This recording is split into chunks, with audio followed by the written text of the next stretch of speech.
Good morning students. बच्चों, हम पढ़ रहे थे 12th क्लास हिस्ट्री का लेसन नंबर 3 बंधुत्व जाति तथा वर्ग, जिसमें आज मैं आपको कराऊंगी इसका 3rd पॉइंट सामाजिक विषमता यानी सोशल डिफरेंसेस। आपको पता है, मैंने आपको पहले ही बताया था कि ब्राह्मणों ने धर्म सूत्रों और धर्मशास्त्रों की रचना की, जिसमें उन्होंने वर्ण व्यवस्था को एक दैवीय व्यवस्था कहा। दैवीय व्यवस्था, इसका मतलब है, उनका कहना ये था कि जो ब्राह्मण हैं वो सबसे पहला दर्जा उनको प्राप्त है, यानी उनको समाज में सबसे ज़्यादा प्रतिष्ठा प्राप्त है। क्यों? क्योंकि उन्होंने कहा कि दैवीय व्यवस्था के अनुसार ब्राह्मणों का जन्म ब्रह्मा जी के मुख से हुआ है, इसलिए नंबर 1 पहले स्थान पर रखा। इसके बाद उन्होंने क्षत्रिय दूसरे नंबर पर रखा, क्षत्रियों को, कि ब्रह्मा जी के हाथों से क्षत्रियों का जन्म हुआ है। और तीसरे स्थान पर उन्होंने रखा वैश्यों को, कि ब्रह्मा जी के जांघों से जो है वैश्यों का जन्म हुआ है। और सबसे निचले पायदान पर उन्होंने रखा शूद्रों को, कि ब्रह्मा जी के पांवों से इनका जन्म हुआ है। ऐसा ब्राह्मणों ने धर्मसूत्र और धर्मशास्त्रों में बताया था।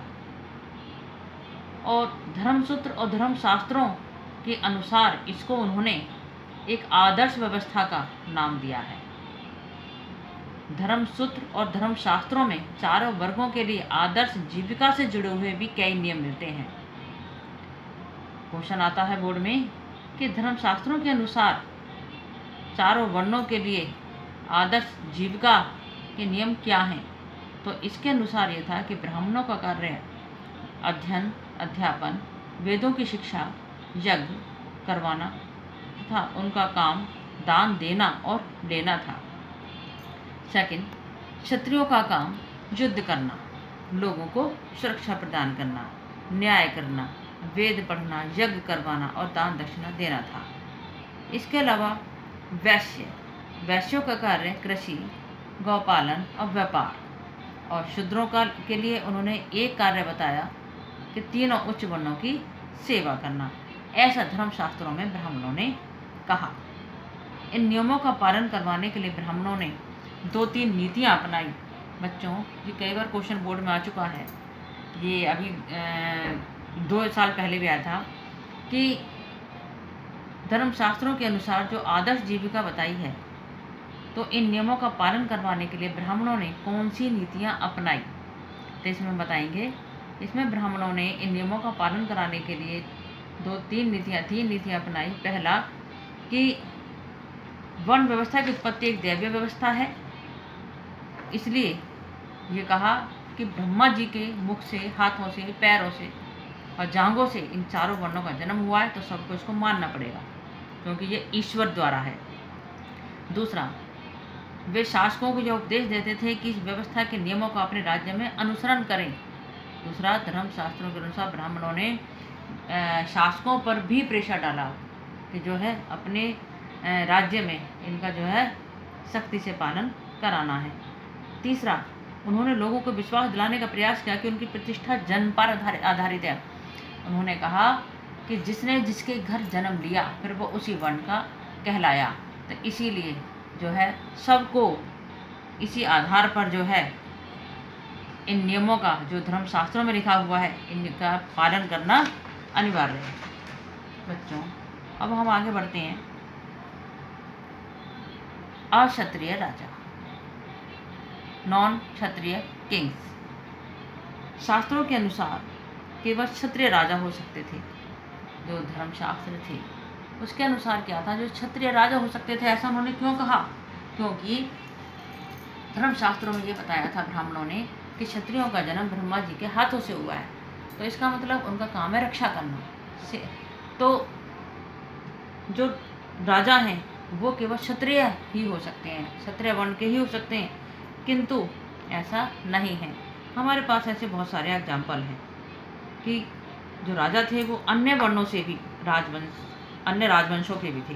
जैसे मौर्य वंश के थे, चंद्रगुप्त मौर्य, ठीक है। बौद्ध ग्रंथों में तो उनको क्षत्रिय कहा है, क्योंकि पर ब्राह्मण ग्रंथों में उनको निम्न कुल का कहा है। इसके अलावा शुंग थे, शुंग वंश के, कर्ण वंश के, जो मौर्य के उत्तराधिकारी थे, और वो ब्राह्मण थे, तो वो भी राजा हुए। जब ये प्रश्न आता है कि क्षत्रिय ही राजा हो सकते हैं, तो ये तो ब्राह्मण थे। जो मौर्य थे वो निम्न कुल के थे।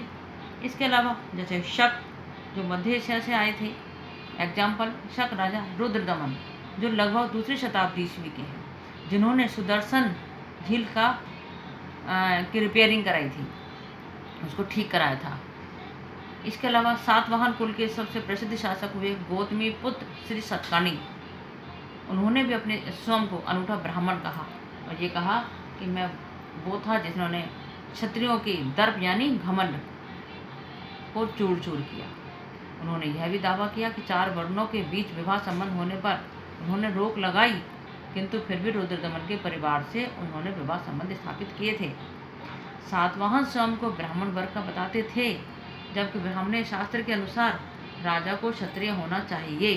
जैसा कि अभी हमने शुरू में बताया कि शास्त्रों के अनुसार केवल क्षत्रिय राजा हो सकते हैं, लेकिन इसके साथ ही मैंने भी आपको कई एग्जाम्पल बताए, जैसे मौर्य वंश का बताया, शुंग, कण्व, सातवाहन, कि ये तो क्षत्रिय नहीं थे, तो इसलिए जरूरी नहीं है कि राजा क्षत्रिय ही होते थे। अब हम पढ़ते हैं नेक्स्ट पॉइंट, जाति और सामाजिक गतिशीलता। तो बच्चों आपको समझ आ गया होगा कि क्या राजा क्षत्रिय ही होते थे? नहीं, अन्य वर्णों के भी होते थे। जाति और सामाजिक गतिशीलता। ब्राह्मणी सिद्धांत में वर्ण की तरह जाति भी जन्म पर आधारित थी, किंतु वर्ण जहाँ 4 थे, जो मैंने अभी आपको बताया, ब्राह्मण, क्षत्रिय, वैश्य और शूद्र, जातियों की तो कोई संख्या ही नहीं थी, निश्चित संख्या ही नहीं थी, तो बहुत सारी जातियाँ थी। उदाहरण के लिए जंगल में रहने वाले निषाद, स्वर्णकार, जिन्हें 4 वर्णों वाली व्यवस्था में समाहित करना संभव नहीं था, उनका जाति में वर्गीकरण कर दिया गया। वे जातियाँ जो एक ही जीविका या व्यवसाय से जुड़ी थीं, जो लोग एक जैसा कार्य करते थे, कभी कभी उनको श्रेणियाँ भी कह देते थे। जैसे कि मंदसौर, यानी जो मध्य प्रदेश में है, वहाँ एक अभिलेख मिला है लगभग 5वीं शताब्दी ईस्वी का, इसमें रेशम के बुनकरों की एक श्रेणी का वर्णन है, यानी एक जैसा कार्य करने वाले लोगों के समूह को श्रेणियाँ भी कहते हैं। जैसे मैं अभी आपको बताया, रेशम का काम करने वाले लोगों की श्रेणी, जो मूलतः लाट यानी जो गुजरात में के निवासी थे, और वहाँ से कहाँ चले गए? मंदसौर चले गए, जिसे उस समय दशपुर के नाम से जाना जाता था। ये कठिन यात्रा उन्होंने अपने बच्चों और अपने बंधु बांधवों के साथ संपन्न की थी। उन्होंने वहाँ के राजा की महानता के बारे में सुना, अतः वे उसके राज्य में बसना चाहते थे। कुछ सदस्य अन्य जीविका भी अपना लेते थे, यानी अन्य कार्य भी करते थे अपने भरण पोषण करने के लिए, अपने परिवार के लिए। इस अभिलेख से यह भी ज्ञात होता है कि सदस्य एक कार्य के अलावा, एक व्यवसाय के अलावा और भी क्रियाकलाप किया करते थे, यानी और भी कार्य किया करते थे, और सामूहिक रूप से जो उनको पास धन होता था, उसमें से कुछ धन से वो सूर्य देवता के सम्मान में मंदिर बनवाने पर भी खर्च किया करते थे, अर्थात वो सूर्य देवता को बहुत मानते थे।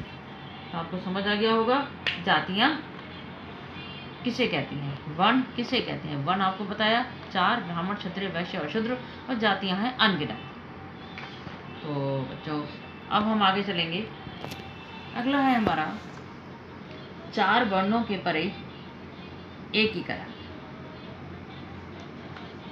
उपमहाद्वीप में पाई जाने वाली विविधताओं की वजह से यहाँ हमेशा से ऐसे समुदाय रहे हैं जिन पर ब्राह्मण विचारों का कोई प्रभाव नहीं पड़ा है। 4 वर्णों के परे, बियॉन्ड द 4 वर्णास इंटीग्रेशन।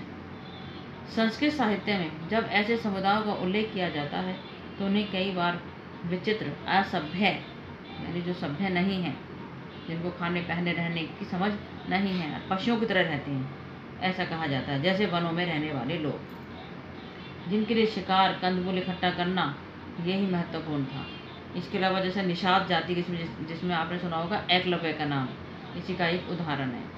जायावर उसे बोलते हैं जो अपने पशुओं को लेकर इधर से उधर घूमते रहते हैं। कभी कभी उन लोगों को जिनको संस्कृत नहीं आती, उन्हें मलेच्छ कहा जाता है। क्वेश्चन कई बार बोर्ड में आ चुका है बच्चों, मलेच्छ किसे बोलते हैं? मलेच्छ उनको बोलते हैं जिनको संस्कृत भाषा नहीं आती, और किंतु इन लोगों के बीच विचारों और मतों का आदान प्रदान होता था, और उनके संबंध में हमें महाभारत की कथाओं से पता चलता है। तो इसका नेक्स्ट पॉइंट है 4 वर्णों के परे अधीनता और संघर्ष। Beyond the 4 varnas subordination conflict. ब्राह्मण कुछ लोगों को वर्ण व्यवस्था वाली सामाजिक प्रणाली के बाहर मानते थे। ब्राह्मणों ने अपने धर्मसूत्रों में, धर्मशास्त्रों में जो है कुछ ऐसे लोगों को भी जिसको वो समाज से बहिष्कृत मानते थे, समाज से अलग मानते थे, जिनको उन्होंने अस्पृश्य कहा, यानी अछूत कहा। तो उनको स्पर्श करना भी वो जो है गलत मानते थे।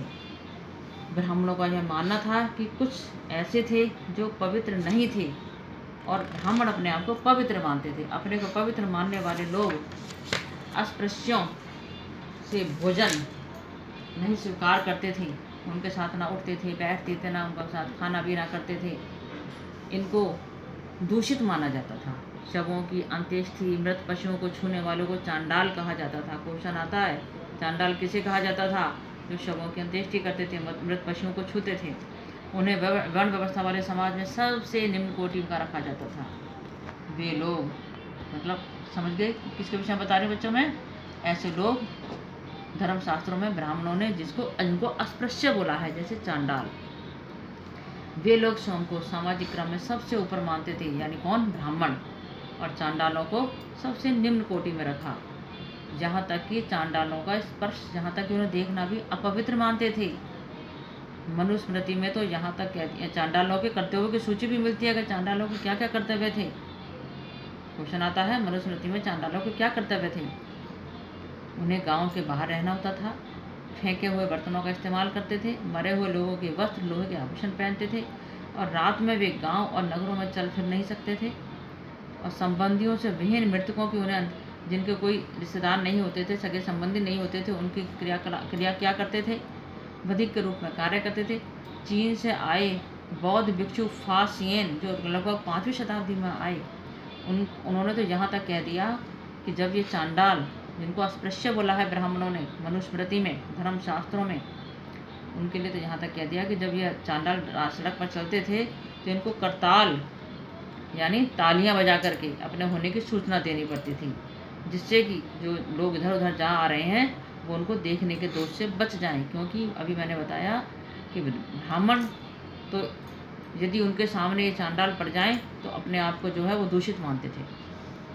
तो इसलिए मनुस्मृति के अनुसार चांडाल जब सड़क पर जाते थे तो वो करताल, यानी तालियां बजाते हुए जाते थे, जिससे कि उन लोगों को पता चल जाए, अन्य लोगों को, ये लोग इधर से जा रहे हैं, और वो लोग उनको देखने के दोष से बच जाएं। एक और चीनी तीर्थयात्री थे जिनका नाम था स्वान-सांग, जो करीब 7वीं शताब्दी में आए। तो इन्होंने ये कहा कि वधिक और सफाई करने वालों को, यानी जो अंत्येष्टि क्रिया क्या करते थे, साफ सफाई क्या करते थे, उनको समाज के लोगों के बीच में रहने का कोई अधिकार नहीं था। उनको वो नगर से बाहर रहते थे। अब्राह्मणीय ग्रंथों में, यानी जो ब्राह्मणों ने नहीं लिखे, उनमें चांडालों के जीवन का विश्लेषण करके इतिहासकारों ने यह जानने का प्रयास किया है कि क्या चांडालों ने शास्त्रों में निर्धारित अपने हीन जीवन को स्वीकार कर लिया था, जैसा कि मनुस्मृति में बताया गया है। यदा कदा कभी कभी इन ग्रंथों के चित्रण और ब्राह्मण ग्रंथ में हुए चित्रण में समानता है, परंतु कभी कुछ बातें ऐसी हैं जो दोनों में चेंज है, अलग हैं। तो इस प्रकार से हमें जो है पता चलता है कि समाज में इस समय धर्मसूत्र और धर्म, जैसे कि क्वेश्चन आता है, धर्मसूत्र धर्मशास्त्रों की रचना किसने की? ब्राह्मणों ने की। किस भाषा में की? संस्कृत भाषा में की। धर्मशास्त्रों के अनुसार क्या क्या नियम थे ब्राह्मणों के लिए? आदर्श जीविका उनकी क्या थी? और ब्राह्मणों ने इन नियमों का पालन कराने के लिए कौन कौन सी नीतियाँ अपनाई? साथ ही मनुस्मृति में चांडालों के क्या क्या कर्तव्य हैं? इसके अलावा जैसे कि चीन से जो बौद्ध भिक्षु फासियन आए थे वो कब आए थे और उन्होंने क्या कहा? स्वान-सांग जो चीनी तीर्थयात्री थे वो कब भारत आए और उन्होंने अपना क्या व्यू दिया? तो बच्चों, आपको समझ आ गया होगा। इसमें बहुत सारे हमारे क्वेश्चन बन रहे हैं, इनको आप अपनी कॉपी में कर लीजिए और जाइए। Thank you.